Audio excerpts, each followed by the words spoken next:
Hello అండి అందరికీ. నాటుకోడి పులుసు తయారు విధానానికి స్టవ్ మీద గిన్నె పెట్టుకొని 2 చిట్ల వరకు ఆయిల్ పోసుకొని తరిగిన ఉల్లిపాయ ముక్కలు, తరిగిన పచ్చిమిర్చి ముక్కలు వేసి ఒకసారి తిప్పుకుందాము.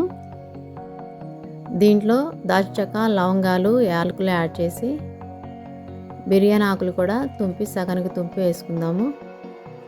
అంతా ఒకసారి కలుపుకొని 1 స్పూన్ వరకు పసుపు యాడ్ చేసి మళ్ళీ ఒకసారి కలుపుకొని 1 స్పూన్ వరకు అల్లం పేస్ట్ యాడ్ చేద్దాము. పుదీనా వేసి ఒక 5 మినిట్స్ వరకు కుక్ చేసుకొని మళ్ళీ ఒకసారి అంతా కలుపుకున్న తర్వాత ఉడకబెట్టుకున్న చికెన్ వేసుకుందాము. కుక్కర్లో వేసుకొని 7 విజిల్ వచ్చేంత వరకు ఉడకబెట్టుకోవాలి. ముదురుకోడండి ఇది. ఉప్పు, టమాటా ముక్కలు వేసి మూత పెట్టుకొని మళ్ళీ ఒకసారి అంతా కలుపుకోవాలి.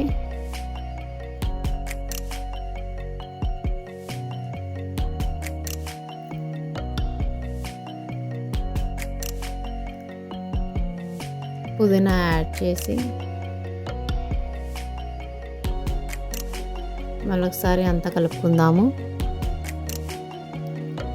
పూర్తిగా టమాటా ముక్కలు మగ్గిన తర్వాత 3 స్పూన్ల వరకు కారం వేసుకొని మొత్తం ఒకసారి కలుపుకుందాము.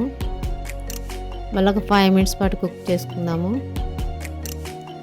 పూర్తిగా అంతా ఒకసారి కలుపుకున్న తర్వాత చింతపండు పులుసు, కొంచెం వాటర్ యాడ్ చేసి మూత పెట్టుకుందాము. గరం మసాలా 1/2 స్పూన్ వేసుకుందాము. మళ్ళీ ఒకసారి అంతా కలుపుకున్న తర్వాత ధనియాల పౌడరు ఒక 2 స్పూన్లు యాడ్ చేయాలి.